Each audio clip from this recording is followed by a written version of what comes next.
I'd be lying if I said I wasn't fretting a little bit about the divergence between the gold and Bitcoin trajectory. But look, I think there are three things to keep in mind. Number one, like the gold thesis is very similar to the Bitcoin thesis. It's the debasement trade. Gold is hard money. It's almost like physical Bitcoin. Central banks around the world are hoarding gold for the same reason that we're all hoarding Bitcoin, because dollars are not going to get scarcer. If the biggest buyer in the world right now is the People's Bank of China, and they're buying huge tonnage of gold, and that becomes a geopolitical problem for the United States, the most elegant solution to that problem is to fully fund the SBR, monetize Bitcoin at the cost of gold as sort of the premier form of hard money, and problem solved, and we can have a better way to save face with Peter Schiff. All right. Welcome back to the Bitcoin Policy Hour. We've been on a kind of brief hiatus here, but we're back. And just to address the elephant in the room real quick, or the virtual room, we've got some different faces with us today, and notably one face that is missing. So BPI's previous executive director, Matthew Pines, has announced he'll be transitioning to our board, which means, unfortunately, he won't be joining us here on a weekly basis. But we do have some exciting new faces to share their opinions with us. So as always, Zach Cohen here, an associate with the Bitcoin Policy Institute. This week, I'm joined by Zach Shapiro, BPI's head of policy, Stephen Pollock, BPI's senior vice president of development, and Ken Egan, BPI's director of government affairs. So we've got some good stuff to dig into today. We've got some more policy kind of related topics, and then some more macro topics. So we'll get through all of that, and we'll jump through it pretty quickly. But first topic for the day, and we're gonna get right into this. Earlier this week, there was a joint action between the U.S. Treasury Department and the Department of Justice, taking down a pig butchering scam ring. I don't even know the best way to define what exactly was going on over there, but yeah, we're gonna dig into that. There was a bunch of Bitcoin that was seized as part of that. Some strategic Bitcoin reserve implications. But Stephen, why don't you kick us off here?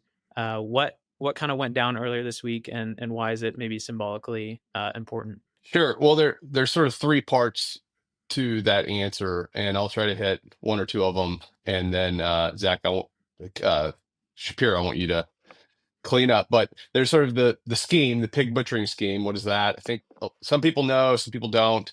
It's bigger than anyone thinks. Obviously, after this, you're like, whoa! I think everyone's like, wait, that's a lot. That's a lot of money that was seized. That's a lot of Bitcoin that was seized. So there's the scheme, there's the seizure, and then there's sort of how is this involved with the strategic Bitcoin reserve or other policy positions or policies that are either that exist or that are being worked on currently. The scheme, though, my father was a butcher growing up, so I'm really familiar with the concept.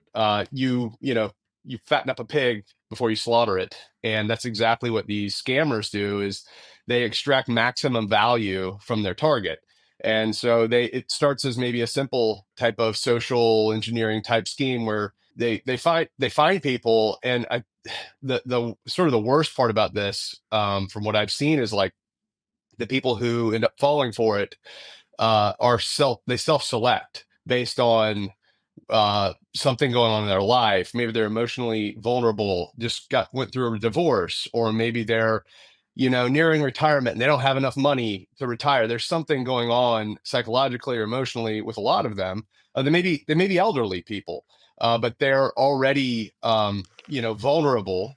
And the more vulnerable you are, the more value can be extracted from you. So it's horrible. Some of them end up, some people have actually ended up committing suicide because of this. Maybe it's $5,000, maybe it's $5 million that they lose, but whatever it is, the way these scammers work is they extract the most they can. And so if you lose 5,000 to a scheme, that may have been like your life savings. There's been instances of individuals taking out, mortgages or second mortgages on their homes.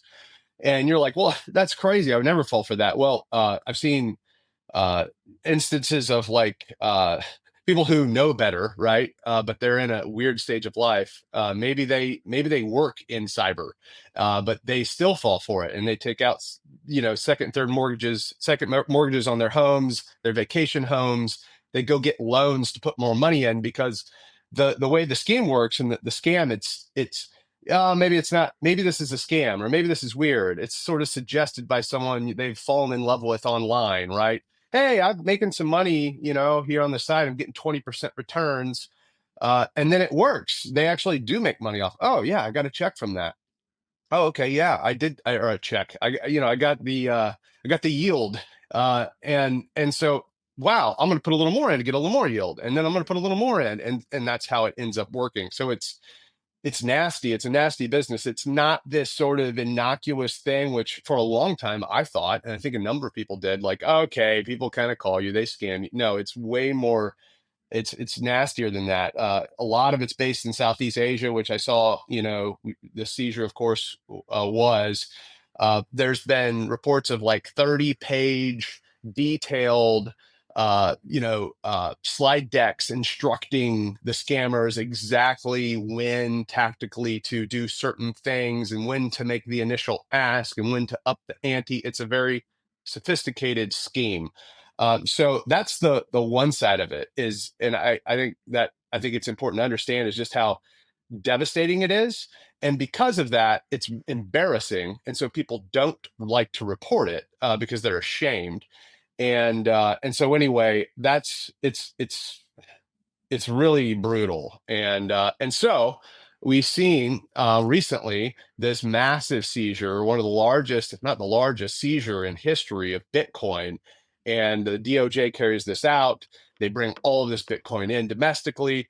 And this is where we begin to see sort of how current policy environment plays out and interacts with this seizure of Bitcoin.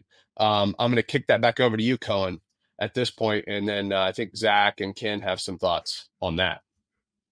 Yeah, Zach, let's pick up there. I think a lot of people were like, "Oh, I'm not going to feel excited about the strategic Bitcoin reserve until the United States starts buying Bitcoin." That's something we've heard a lot. There are definitely other people who are saying, well, all the Bitcoin needs to be returned to the rightful owners. So there's some angles here for you to unpack. Let's get into that. Yeah, for sure. And there have been, I think, some confused responses to this in the Twitterverse. And so a couple things to unpack. First, I want to underscore some of what Stephen said about how bad this is. And let's talk a little bit about who got their funds seized. So there are sort of three things that are unique about this pig butchering scheme, including the ring that was busted. First, it is just a massive, massive operation. I mean, you can tell by the amount of Bitcoin that was seized. But this is one of the few fraud attempts that I can be pretty confident saying that everyone listening to this will have been targeted for, maybe as much as like once or twice a day. The way these schemes start is you get a text message or a voicemail from a wrong number. And it's like obviously a wrong number. It's like, hey, I hope you had a good time at Sally's party last weekend, or, why haven't you called me, or whatever. And most people will ignore that. And some number of people will say, oh, sorry, wrong number. And then the person on the other end will try to strike up either a friendship or a romantic relationship, depending on which version of the scam it is. And some small percentage, but when you talk about hundreds of millions of people, a large number of people will continue that relationship. So it's incredibly broad in terms of how many people are targeted. Second, the name pig butchering, as Stephen mentioned, it's about sort of fattening up your target before you go in and slaughter it. So unlike sort of the traditional sort of Nigerian prince scams or, traditional sort of crypto-based social engineering where they're trying to get like a specific amount from your Coinbase account, or they're getting you to pay them a certain amount, they really want to sort of feel out how much they can get from you. So we talked, I think, on this podcast months back when Google did a purge of fake crypto trading apps from its Google Play Store. This was all part of pig butchering schemes. So once you strike up a relationship with these people, they'll generally tell you they're making a huge amount of money doing this, delta neutral trading, blah, blah, blah, blah. They'll show you the exchange. They'll first tell you how much money they're making long before they invite you to join them. And then, months down the line, they'll say, I can get you into this, send me a bunch of Tether, send me a bunch of Bitcoin, and it'll look like you're making money. They might even give you some back. But then at the end, when you're ready to take profits, they'll say, actually, we need you to pay this tax to get it off the exchange and to see if you pay the tax. But then it ends with you getting rug pulled for the entire amount. So they really try and take as much from people as possible. And I think with the number of people scammed, it's still like it's like if you're looking at Bitcoin per victim here, we're looking at tens of millions of Satoshis at least per victim. So these people are taken for large amounts of money. I can echo what Stephen said. In my law practice, I have people come to me, unfortunately, all the time who have been targets of these things. And, an example that sticks out is a person who worked as a financial professional on Wall Street his whole life and got taken for like $5.5 million in one of these. So it is not just sort of the most naive, dumb people. There are all sorts of people. The third sort of uniquely pernicious thing, and the reason why we should not at all sort of identify with the bad guys here or be confused about whether it's good to freeze their assets. The people who are doing these schemes are basically, they're slaves. They've been human trafficked. Oftentimes Chinese nationals who are taken to a place in Cambodia or Southeast Asia, and they are just made to do this day in and day out to defraud Americans and other Westerners. So, definitely great to have taken down this particular ring. I think a lot of work in this particular investigation was done in the previous administration, but the seizure was made more recently of these coins. So this is, I think, needless to say, not the same thing as the United States government coming after Bitcoiners because they're Bitcoiners. This is a really enormous, really sophisticated, and frankly, really evil criminal operation whose Bitcoin was taken. Second, these are not, the question of like, do the funds go back to victims or do the funds go to the government? That is a legal question. Now, in almost all cases where someone has been defrauded, there is an opportunity for them to get restitution. Sometimes a judge overseeing a case like this will order a specific restitution plan to find victims. Sometimes victims can reach out and say, hey, I lost this amount of money. Here's my proof. And then they can make a claim as to funds that were seized. In any event, under the terms of the executive order that established the Strategic Bitcoin Reserve, in order for the government to get Bitcoin for the Strategic Reserve from a seizure like this, there must have been a final forfeiture order where they are not infringing on the property rights of any victims. That's in the executive order. No judge is going to allow that. And so any of this Bitcoin that ends up in the Strategic Reserve is not going to come at the expense of victims, nor should it. These are completely separate processes, and none of this Bitcoin is going to end up in the SBR until there's been a final court order sort of net of what was taken from victims. As a side note, a lot of the victims probably paid Tether and not Bitcoin. And so it may well be that a lot of restitution claims will be paid out in dollars, but because of the SBR order, we're just not going to sell the Bitcoin. And so this ends up being essentially, because the government is going to pay out the victims, this becomes functionally a way for the U.S. government to buy Bitcoin because they're going to pay out the claims in dollars anyway. And Zach, finally, real fast before you hit the last point. So the Strategic Bitcoin Reserve Act, an executive order, has nothing to do with whether or not victims get their money or not. That process is separate. And it also has nothing to do with whether the DOJ decides to go in and seize assets or conduct criminal, anti-criminal operations abroad or whatever. Like those are all like, hey, should we go after bad guys? Yes or no? Okay, we did. Should the people who were stolen from, are we going to be able to give them their money back? Yes or no? We make these decisions, and then the Strategic Bitcoin Reserve kind of comes into play if things go a certain way, right? 100%. And I guess another way of putting that is what the Strategic Bitcoin Reserve is not an alternative to the victims getting back Bitcoin that might have been stolen from them. The Strategic Reserve is an alternative to the U.S. Marshal Service, which are the sort of police for the court system, auctioning off those Bitcoin into the market. And so, okay, probably a lot of Bitcoiners here, if the Marshal Service was going to dump 127,000 coins into the market at once, we'd love, if Bitcoin went to 47K or whatever that massive market sell would temporarily do. But in terms of like investor confidence in Bitcoin, in terms of like the government getting the most value out of Bitcoin that ends up on the government's balance sheet anyway, it's hard for me to see this anything other than like a clear win. Great. Ken, anything you want to add before we jump to the next topic here? Yeah, I think there's an important policy context here that I deal with all the time on Capitol Hill, for example, because the proceeds were in Bitcoins. All of a sudden, this is a Bitcoin problem, and it's part of the whole Bitcoiners for criminals FUD. Pig butchering, just like North Koreans and Lazarus, like ransomware. There's a nation state aspect to this whole question. This was a whole network of Chinese nationals occupying village-sized complexes with hundreds of people. Try going in Cambodia. Try going to Cambodia and sending a text or a tweet about Falun Gong, and you'll find out that the arm of Beijing's arm has long reach. So I think the first part is to recognize that the pig butchering question, like these other things I mentioned, are fundamentally in terms of the percentage of what matters, nation state problems. The Cambodian government could shut down pig butchering operations in Cambodia tomorrow if they chose to. The Chinese government could stop their nationals from building these networks and exploiting American victims if they wanted to. The fact is they don't. The same goes for North Koreans, where they cash out their stolen crypto, and ransomware actors in Russia. There was always a nation state aspect to this, and I think that's important. That's an important distinction to make, because again, the anti-Bitcoin crowd likes to talk about how this is Bitcoin crime. It's not. I mean, Bitcoin is used as part of it because they stole it, but fundamentally, it's a nation state problem.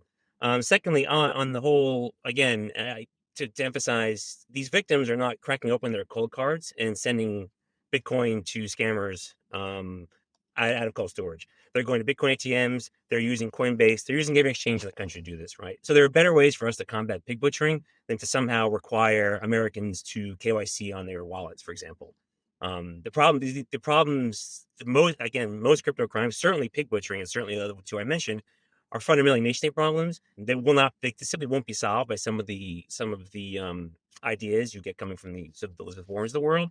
Even maybe some of the ideas that you saw floated in the leaked, but I think now passe, but the leaked statement from Democrat senators about how to fight crime and all of the tropes, right? Counterterrorism, that kind of thing.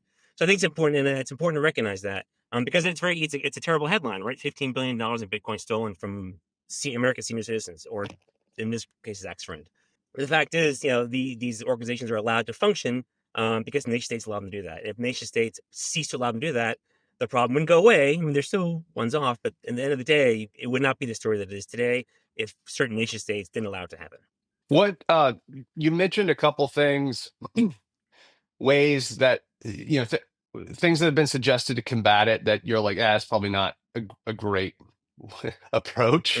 What Zach, Ken, Cohen, what do you guys think?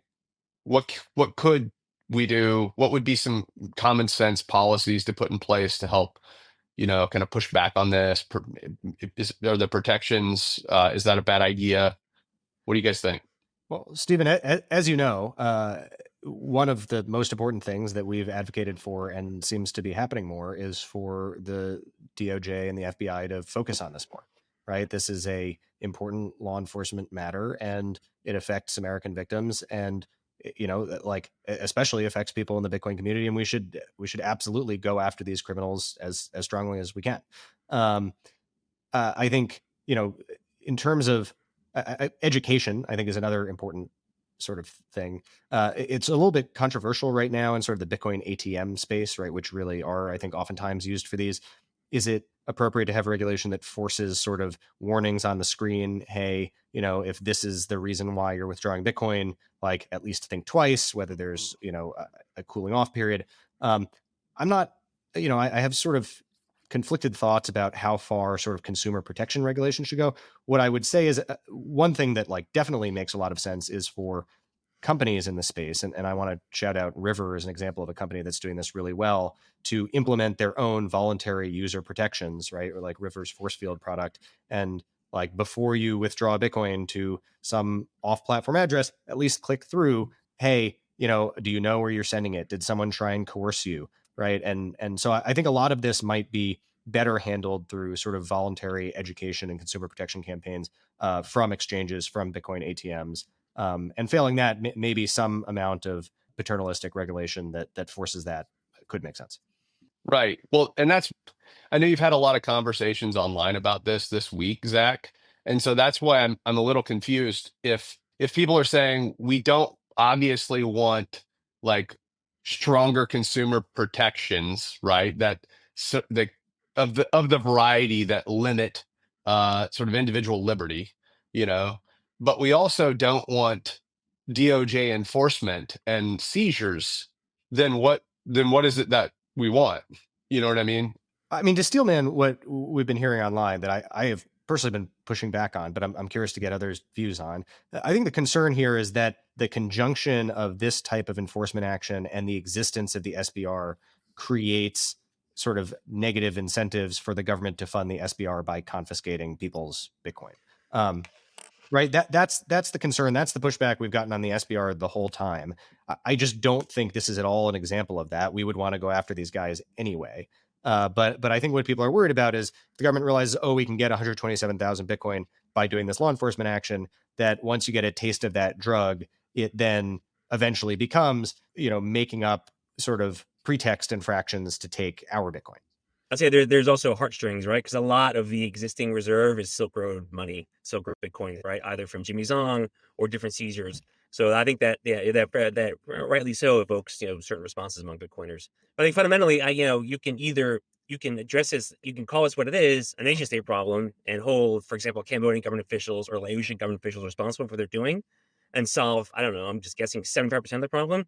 Or you can require Zach Cohen to KYC his wallet, and in the hope that somehow that fixes it, which it won't. So again, I think it's just a lot of it's just part of the whole FUD that Bitcoin is for criminals. And just another example of your grandmother being taken advantage of by terrible criminals who crave Bitcoin, who want Bitcoin. I think there's a better way to solve it. It's just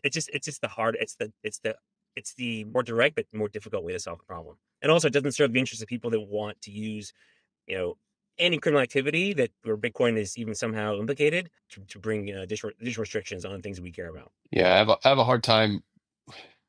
A nation state issue that's impacting sort of the most vulnerable people in our society. I have a hard time understanding why that's an issue for anyone. But yeah, I think it makes sense. Although I guess worth briefly underscoring what Ken is saying. If you look at like each piece of this, right? How is the Bitcoin purchased? Well, either people had Bitcoin, they bought Bitcoin on exchange using their own ID, right? Those are already KYC'd, so they could send it to the scammers, or they used their ID to buy Bitcoin at a Bitcoin ATM and sent it. Requiring KYC is redundant with what's already happening there. Yes, it's true in this case that the criminals held the Bitcoin in a non-custodial wallet. That clearly didn't stop law enforcement from being able to seize $15 billion worth of Bitcoin.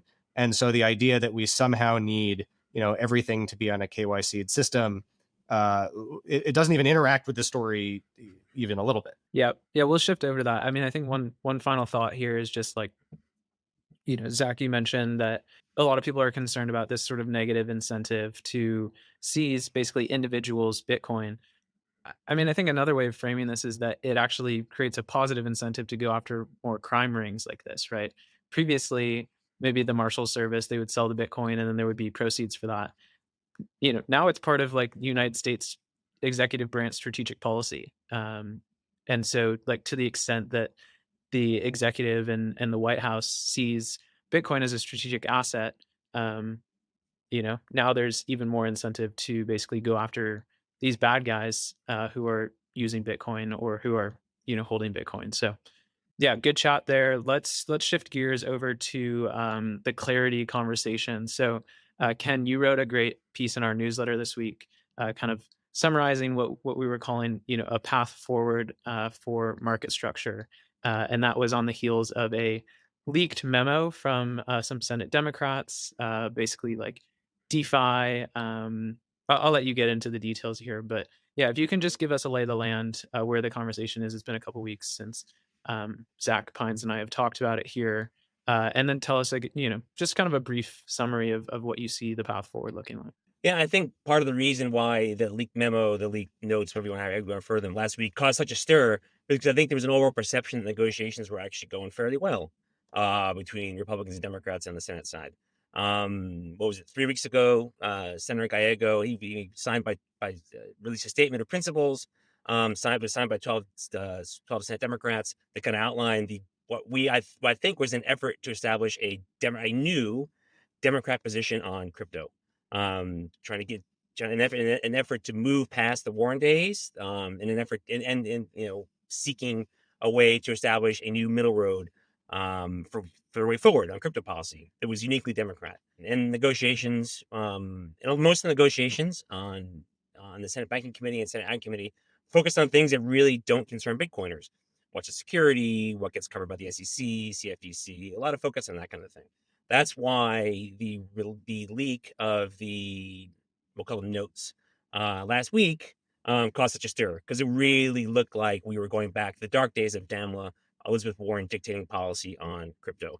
And I had discussions with a few Democrat staffers, no names. They made the point that, listen, we're trying to plow a new way forward. Not everybody likes it. This is the kind of thing that happens in Washington, D.C. all the time. People leak things because they want torpedo processes, especially if they see them working well. So I think that there's a consensus now on both sides of the aisle in the Senate that we are past that. We're going to reset to last Thursday, the day before the memo leaked, and negotiations continue. I think that's sort of where we're at. I think there's actually a lot of confidence that Senate Banking and Senate Ag will put forward some agreed upon text in the next 2 weeks. I know the goal was always to have this done by Thanksgiving. If not, the original goal was October, but government shut down, things happen in Washington. But the initial goal of having it done by Thanksgiving, certainly by year end, but hopefully by Thanksgiving. I think there's renewed push on both sides out to get this done. What, of course, we're focused on at BPI are the blockchain regulatory certainty act provisions. These are the provisions that protect self-custody, they protect the rights of software developers, defend them or shield them from reprisal should open source tools be used by other people to do things that are deemed illegal, and also to prevent wallet providers, for example, wallet developers from being labeled as money service businesses. These are the foundational pieces of legislation. I think that had we not kind of like got caught up in the new year rush of genius, clarity, now market structure, I think if we had our wish, this is the RCA is the bill we would have sent to Congress on day one of the new administration. But good problem to have. There's been a lot of activity on the Hill, and they're undertaking it now. So again, a lot of our focus at BPI is educating lawmakers on the importance of BRCA, why these provisions matter, and most importantly, why these provisions matter to voters. I think I think most Americans don't, certainly Bitcoiners, and most Americans don't really care whether Ripple is designated as security or commodity. I think there are big crypto interests that care about that, and that's fine. I think they have a right to do business in the United States if they want to. But for Bitcoiners, people that hold and use this asset every day, the ability to do that in a self-custodial fashion is central and key. And this is why, for us, this is what we're focusing on. A lot of what we do, again, the education side, is making sure that certain interests don't horse trade away your right to self-custody in order to make sure that certain coins are not designated as securities and stay under that and that sort of sandbox basket for development, and making sure, most importantly, that members of Congress hear from their voters, hear from their constituents, that this is an important issue for them. Zach, you wrote a nicely pointed letter last week. I think there was a general consensus of I think one way of saying it would be just total outrage from the industry. I would say you took a little bit more of a balanced approach. If you could walk us through that, just kind of your thinking behind it. Yeah, look, I think to give folks a little bit of inside baseball, I think there are two audiences for us on this topic. One is the Democratic senators. I think that they need to understand that what they're proposing is a non-starter.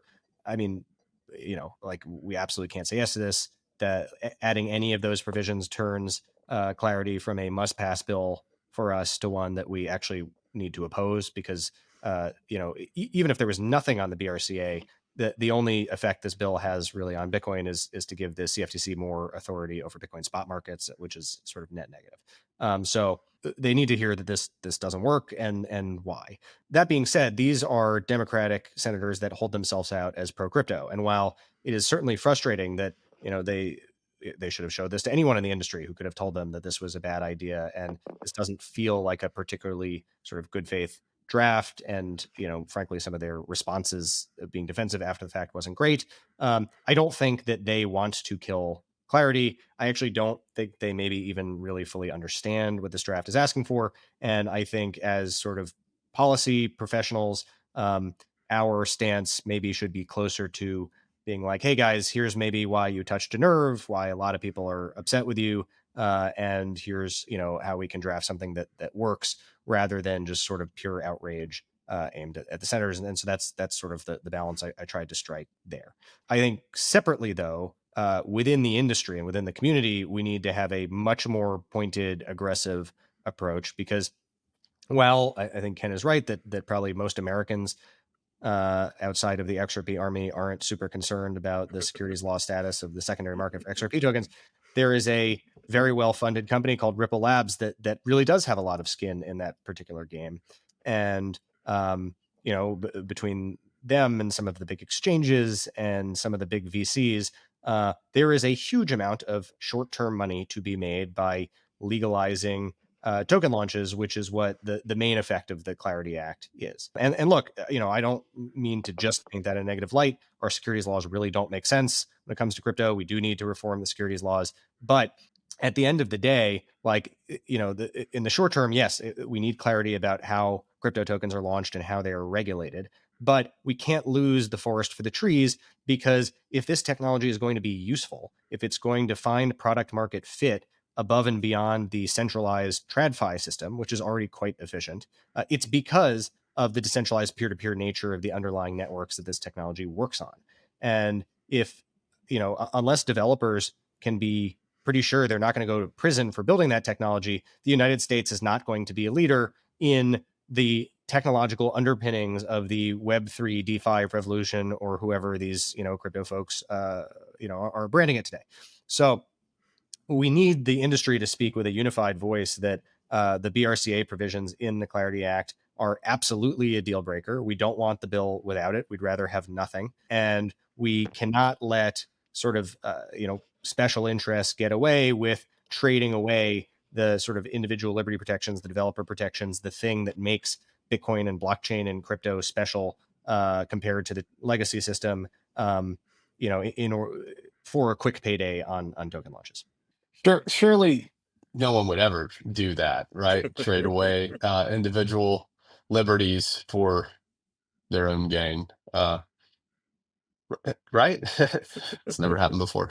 One other thing, actually, and Ken, you started to touch on this, Zach, I think you alluded to it, but maybe I'm old school or whatever, but anytime something is leaked, to me, if somebody tells me something, let's say on a personal level, that they heard in a private conversation, and the thing that they told me that they overheard happens to be something that would just really piss me off, I assume, like they're telling me this so that I'll get angry with that person. They have an agenda, right? And so anytime I'm reading the news and it's like leaked memo shows this thing that without a doubt, everyone knows is going to send this group of people into just an absolute fury, I'm a little skeptical about the motivations of the leaker, right? I'm like curious, why would someone, I don't think it's, I mean, I guess I just don't, I automatically think that this altruistic person was like, oh my goodness, you never will believe what I discovered in my email. To me, it seems like it's a great way to sort of cause more conflict and make things more difficult. You know, maybe that's just me. But that's the point, right, Stephen? No, the point is like to throw a wrench in the gears, and so the gears grind to a halt. Remember, again, it was only a year ago where we were working with a Democrat Party that was officially quite hostile to the industry, and now you have 12 senators, right, which gives you a safe working supermajority in Congress in the Senate, who are saying, no, we want a new way forward. We want to work and to find a way that addresses our concerns, that speaks to our values, but ultimately allows this industry to take root in the United States. And I think there are elements in Washington that just didn't like that. So what do? Right. Yeah, you throw a Molotov cocktail into the party and you watch it burn. Fortunately, the adults in the room, got their proverbial fire extinguishers out and put it out. I think we're in a pretty good place right now. But it just shows you that there's still elements in DC that just view this industry very, very negatively. Right. And to be clear, I don't blame anyone who read that and got, very excited, very upset. I understand that, it's upsetting to read. You're like, I thought we were moving in a different direction. And now, I'm having flashbacks to not that long ago when, the environment was very different. I don't blame anyone for getting upset. I think it's appropriate to, when you read something like that, to be like, wait, what the heck? Like this is not all right. And I think, like Zach, like what you said, like we're going to communicate, and we are communicating. Like, this is a non-starter. But I think it's also fair to say, somebody did that on purpose. So that's it. Yeah, another interesting angle. I'm curious y'all's thoughts on this. They were looking at Ruben Gallego and his Stand with Crypto or Fair Shake funding in the last election, and I think, if I'm not mistaken, he was like the second highest funded person by that PAC. And so I think there was an outrage, I guess, across the crypto industry, whether it be kind of large exchange to, also kind of crypto and digital asset like policy organizations, that like, hey, we threw like over $10 million at you, and then this is like what we get for it. Do you think that was at the root of some of this as well? Yeah, again, remember, but it's all. I mean, these organizations have names, but they're all composed of people, right? I mean, Fair Shake also supported Congressman Nick Begich's opponent, right, in Alaska, and Nick Begich is the best person in the House of Representatives on Bitcoin. So I wouldn't attribute too much to that. I think there was a lot of sort of cursory. How do we get a working bipartisan majority? And that's not a bad goal, but there's been some criticism of Fair Shake and how they spend some of their money, and that's fine. Yeah, you make decisions and you deal with the consequences. But yeah, that's certainly part of it. But again, I think I think it's more reflective of a debate inside the Democratic Party than anything else. Yeah, there's a long and storied history of instances of, a campaign check does not necessarily an advocate make. I don't think this is the first time It says Ripple. somebody Ripple. took a check from a group and then ended up on the wrong side of it. That's Don't make me go to opensecrets.org. It's the nature of the beast. Don't make me do it. Yeah. Which is, wild, but also, why they, and you'll see it, right? You'll see I've seen it at the state level. You've seen it everywhere. Somebody gets a campaign check, they voted the wrong way or whatever, and then the next cycle they get a bigger check. It's not a game that I like to be playing. There's some sunk cost there. There's a lot of sunk cost there every cycle. Last topic of the day, we got some meat on this bone. The big news in the world right now is gold and silver kind of ripping off the face of the moon. And there's certainly numerous causes behind that, but I want to kind of pull it apart here. So let's start with the Trump-China tariff situation. I think there was a report like just about 2 hours ago that Trump said that the current tariff situation is unsustainable. We saw gold pull back a little bit on that news. Ken, let's go to you here. What the hell is going on with these tariffs?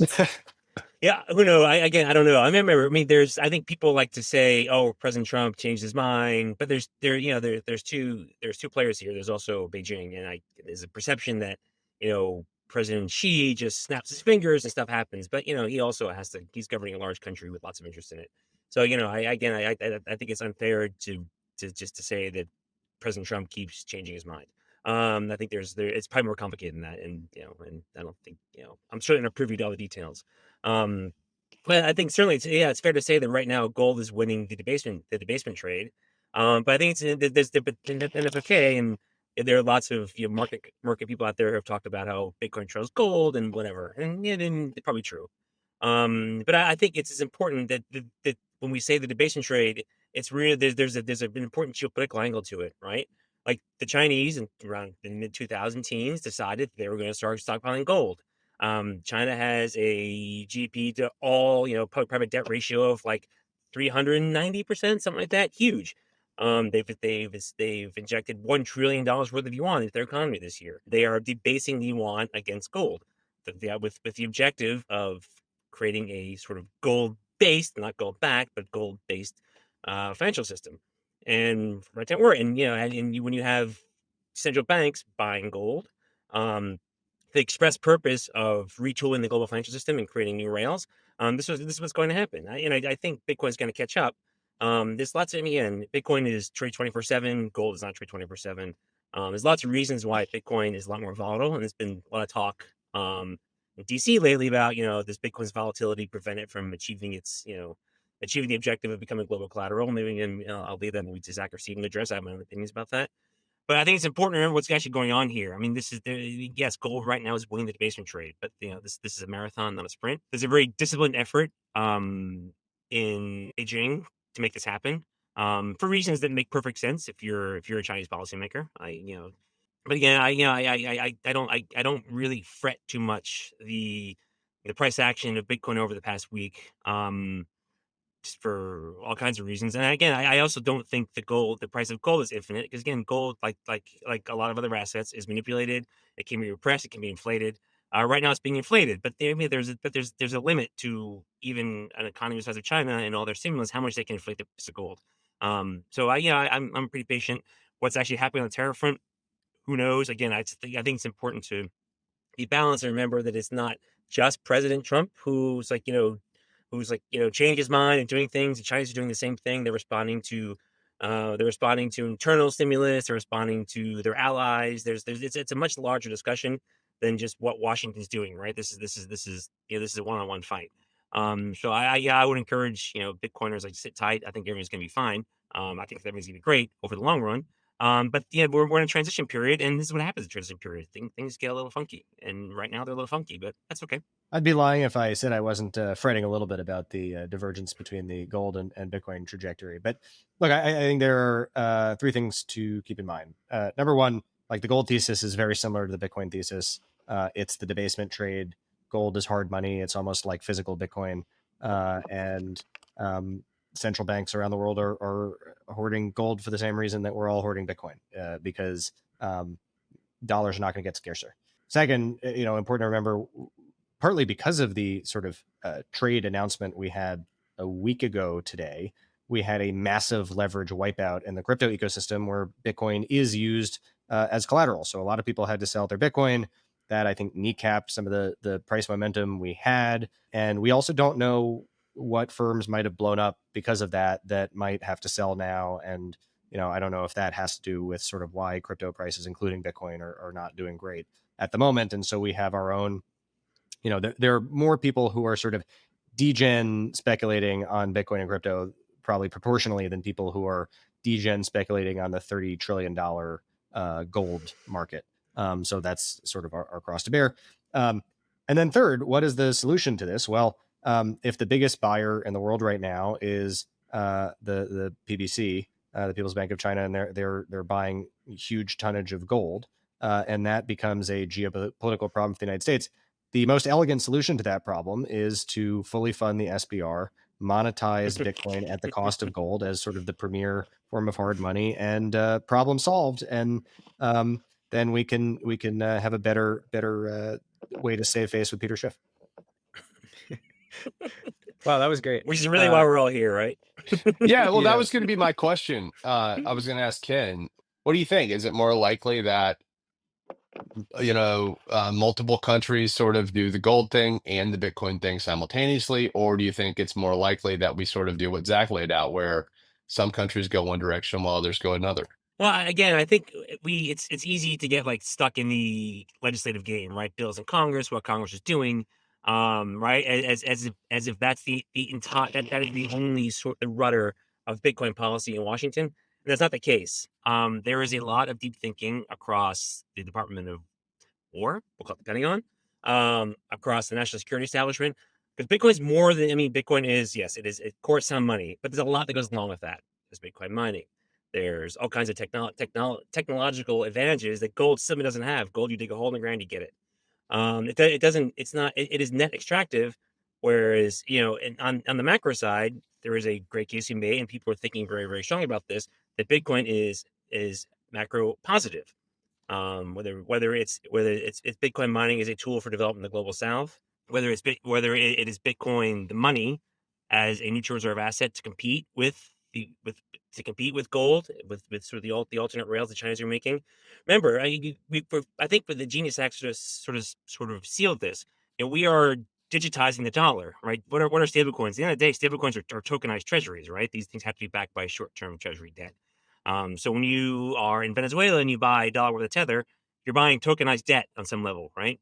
What the Chinese are doing, when you now trade with China, you can swap your yuan for gold and vice versa on the Shanghai Gold Exchange. And there's a reason why the Chinese are building vaults outside of China, because they understand that just as every country is now maybe a little concerned about having all their wealth in treasuries, they're not going to want to swap that for having all their gold in Shanghai. So you're seeing the emergence of a competing vision for what the new financial markets can look like. And again, gold is analog. Again, I understand it's thousands of years old. It's epigenic. It's in our skin. We just naturally are attracted to it because of generations and generations of conditioning. But what serves the purposes of the 21st century economy? Is it that, or is it a fully digital money, a fully digital global commodity? And yeah, I think that the Genius Act was the sort of the recognition on the policy side of Washington. Americans don't need stable coins. Maybe they will later, but they don't now. The world wants dollars. And what better way to give them dollars than to make them buy our debt with those dollars? And what better way to use those digital dollars as a reserve asset? Well, Bitcoin. The global Bitcoin market is essentially a stablecoin market, right? You go to people on Binance aren't swapping in and out of their Wells Fargo account; they're swapping in and out of stablecoins. So I mean, I think that those divergent paths have been established. And again, it's easy to get sort of like bogged down in the legislative discussions at DC. They're important. And laws matter still for the time being. But there's some deep thinking going on about how Bitcoin, the protocol, and everything that comes with Bitcoin, the protocol, can be used as a tool of national power. And I think over the course of the next 2-3 years, I think you're going to see manifestations of that. Yeah, we've got Bitcoin is physical gold, or gold is physical Bitcoin. I like that a lot. Yeah, Thank well you for that, done. Zach. Putting my tinfoil hat on too. I mean, this might be giving the Treasury Department more credit than they deserve, but if it's the case that this tariff regime was intended to price gold, to inflate the price of gold, that's looking pretty good for a revaluation on the gold side on the United States balance sheet. So, yeah, curious if that's even plausible. Seems like maybe a little bit too coordinated, but if it's the case that Besson has been eyeing a strategic Bitcoin reserve since January, whatever it is, and he knew that this tariff regime was going to push the price of gold up. That's more Bitcoin in our pockets. That's really out there. Curious if anybody wants to take that down. How many things that seem fortuitous have happened that weren't actually planned? They were just fortuitous. I don't That's a know. good point. Maybe. Maybe. I like it, Hey, but Zach. here's the thing, though, right? Now that Cat's out of the bag, that this is a possibility, either the Trump administration does it or another administration does it. So I think at some point, if you think that your legacy is going to be threatened because of sort of what happens in electoral politics, do you decide to cash that check while you can, or do you give that gift to your successor? I don't know, but I think it's inevitable. There's no way. It's too much money. And what do we like to do? We spend money. I think inevitably it's going to happen. It's just a question of the circumstances. Yeah, although the actual evaluation of the certificates does require an act of Congress, and so I do agree with you on the incentives there. That like if the Republicans are looking at this, I think what they're thinking is like, oh, we could do it now and fund what we want, or President AOC could do it, and I think that probably eventually carries the day, depending on. I don't think there's enough time left before the midterms, but we'll see how sort of the legislature shapes out after the midterms. But that will be a tempting thing to do. Looking forward, as we're kind of coming up on time here, curious, and I know we've kind of skirted around this, but just kind of curious where you see the kind of intersection of these tariffs, Bitcoin price, gold price, on the kind of forward looking, right? We've had a pretty big shake up. Can you put that piece the kind of situation together pretty well for us there, but curious if there's kind of takeaways on the go forward. Obviously we're all bullish on the long term, but I don't know. I'm just curious if there's things we can learn kind of in the short term here. I think they pull in opposite directions. I think gold going up is bullish for Bitcoin, both because it signals sort of forward-looking expectations about liquidity, and because to some extent it teaches people about hard money. Right. I think the pictures on Twitter this week of people in countries around the world lining up to buy physical gold are really striking. And I have to imagine that there is one day will be a digital version of that for Bitcoin. I think tariffs pull in the other direction, right? I think like at the end of the day, they are inflationary in the like CPI inflation sense. I think even more than that, they can cut at American businesses' bottom line, which cuts at forward-looking earnings expectations, which leads to layoffs, which leads to less consumer spending, which could lead to a recession. And so, we'll have to see sort of how serious President Trump is about huge tariffs on China, but that is a macro risk factor for the whole market. And I think Bitcoin would not be excluded from that. No, and I think you see today, like what did Jay Powell made comments that they're considering ending QT, quantitative tightening, which means they're going to end it.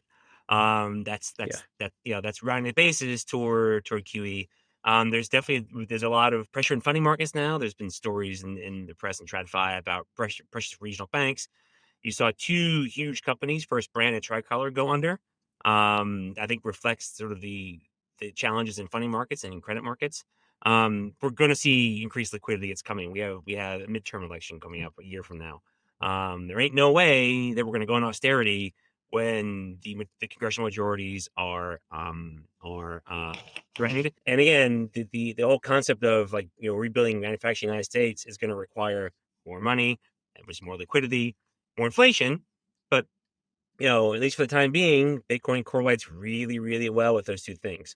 It's sort of a self-fulfilling thing where these things happen and Bitcoin proves the thesis, right? That it is really an inflation hedge, and better money compared to printed fiat. So no, I'm actually the sort of recent market tantrums aside. I mean, it's pretty clear if you follow TradFi press, like there's a lot of stress in markets. You have regional banks. Remember last time regional banks went under, it caused quite a stir. A lot of discussion about regional banks, about the levels of bank reserves, and at the end of the day, I think Jay Powell is essentially surrendered. QT will end, and then time will come next year where it'll be about more cowbell, right? Pollock, anything here? Not really. We've pretty much covered it, man. Silver's been doing well too. So I think there's some interesting discussion there. I don't might be out of time, but I'm curious. I've been wondering, the industrial use case, whether it's chip manufacturing, everybody talks about solar panels. I don't think silver's doubled this year because of solar. So, have you guys heard or seen anything about that here the last, week or two that helps sort of, obviously every time gold goes up, later silver goes up, market dynamics, but I just wonder with some of the, reshoring and those sort of discussions, this is all tied together, right? I mean, it's just a fascinating time to be in this world. Yeah. I mean, the way I've always thought about silver is it's like a physical paper Bitcoin company. See you guys next week. I don't want to say anything else. That was good. I don't want to ruin it. Okay, last topic, because we always have to have some kind of AI talk. It was silver summer. Silver summer. Oh, I love it. This week there was some news that got circulated that that OpenAI's ChatGPT 5 was actually making some pretty significant progress on cancer research. There's definitely an interesting angle there. Obviously Pine's shifting his focus over to kind of AI for physics approach. Curious the extent to which we still think these will be both strategic, to the extent that AI will continue to be a strategic industry, and also the extent to which kind of issues like this one will improve AI's kind of public image, because I think right now it's the job killer and the kind of pet of President Trump and his strategic policy. It seems to me like potentially people will see news like this and see AI in a different light. But yeah, let's close out on this topic. Well, first of all, yeah, okay, it's AI is Trump's pet project. As soon as a different party is in charge, it will be their pet project. Whoever's not in charge doesn't want the current administration to take the wins associated with the advancement of artificial intelligence, obviously. And so I think I don't believe them, first of all, long term. But that's my contribution. So at Zach Shapiro's like insistence, I read AI 2027, and it's a great piece. And I was inspired and excited. Then in the last week, Danny on What Bitcoin Did had Roman Yamplovsky. It was an AI doomer that like has me convinced that I'm just going to be a lab rat. I think the big discussion in AI, certainly in markets, is the data center build out, and are we in a bubble, and what does that correction look like, and what asset classes benefit from that. Certainly on the policy side, it remains all forward because it has to, because I think there's a view in DC that it is essentially an arms race, for better or for worse, but it is what it is, and it is an arms race. But there's also a lot of sort of parallel talk about build outs, and when will these investments actually bear fruit, and will people living where I live in Virginia, where now 40% of statewide electricity is used for data centers, will I be afford to recharge my iPhone so I can participate in podcasts? So I know, again, I think the policy tilt. I think the policy tilts toward inevitability. It's interesting that there's a lot of appetite on the legislative side to talk about this stuff, because first a lot of people don't understand it, and I think it's just a little above and beyond kind of what the sort of political establishment is ready to take on now, except the two platitudes. It's important for economic development, and we have to figure out how we're going to help people whose jobs are displaced. So yeah, again, I remain bullish on AI, both for economics, national security reasons. Maybe again because I'm older than you all, and I don't have to worry about becoming a welder or a plumber to make a living, because by then I'll be collecting my Social Security. I'll be happy about it. But You think so? This is why I buy the funny internet money, the magic internet money. So I get on the plan for it. But I think my takeaway is that there's not a lot of like talk about legislation and AI in DC. And I think if you task Congress to do it, they'd be like, don't know what to do. Which is maybe okay right now. But that's my sort of key takeaway. Yeah, I think from a policy perspective, it's sort of baked in. We're all in on this trade. Nothing stops this train. We're in the sort of AI infrastructure build out zone, and we're gonna, even if it ends up being over capacity, we're gonna build it just like we built fiber for the internet. And then the question is like, where in the hierarchy of possibility do the results come in? And so sort of the bottom level would be, it's not economically meaningful. I just find that pretty implausible at this point, even with current levels of AI. It doesn't seem reasonable. Then there's, it's a productivity boost. It unlocks new business models, but it's sort of on the order of something like the iPhone or, search engines. I also find that pretty implausible. That's, I think, where we are now, is it's at that level. And that will be disruptive to the economy. It might cost certain jobs. It'll create other jobs, but that probably is not the most disruptive thing in the world.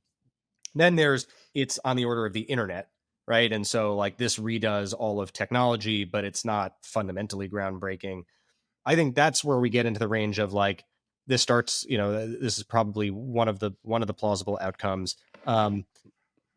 But then like really we're going to have to worry about sort of the social consequences of, there's a lot more productivity, but it accrues to capital and not labor. And, are people going to have to be welders and, class disparities? And I think we need to start preparing for that stuff. And I think that is the level at which sort of people in DC seem to be engaging with it mostly. But then the two levels above that, one is like, it's an industrial revolution level change.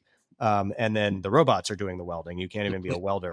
And, and Matt Pines discovers the physical secrets of the universe. And I think it's pretty hard to reason about that world from here, right? Because that really is a through the looking glass moment. And then there's the, where I would put my, PDoom at somewhere between 10-15% right now, which is like, we get to artificial superintelligence before we know how to align it, and then I guess it doesn't really matter because we'll all be dead. But whichever of those buckets it ends up in, it'll be exciting. I, for one, was relieved to hear Ken describing reading AI 2027 as, quote, inspiring and exciting. Yeah, that was I must have read a different website, but I'm glad that there's some optimism. I'm with you. Like, I like planning for some of what you described and some of what's unpacked in 2027 and sort of mentally preparing for that. But it doesn't necessarily freak me out. I think what they did a good job of, and I think what you're saying, Zach, is like there are an entire array, there's a massive array of possibilities that aren't either this is a complete bubble, this is a nothing, or this is like the end of civilization. I think those are both on the table, sort of, right? We can't say they're not, but the latter more than the lot in former. between. I think we might be past this is a nothing. Yeah, probably. It can still be a massive like financial bubble that causes a lot of negative fallout, similar to like a .com bust a while back. But I don't know. Maybe we go through something like that at some point where it's, oh yeah, there's all the losers are sort of marked to market, and then the winners take off. But it seems even early for that. Well, I mean, a few years from now, when Pines reveals his true form, let's just hope that he remembers that we're all friends, and that we should be cared for in the new paradigm. That is the nice thing about him no longer being here, is we can talk about him a lot more. Yeah. We'll actually, this is the Matt Pines policy hour where we'll tell. I have a lot of stories. Most of them are top secret, and I can never share publicly. But I think over the years we'll be able to start divulging as those are unredacted. That's a beautiful note to end on. Matt Pines, we miss you, and we'll see everyone next week.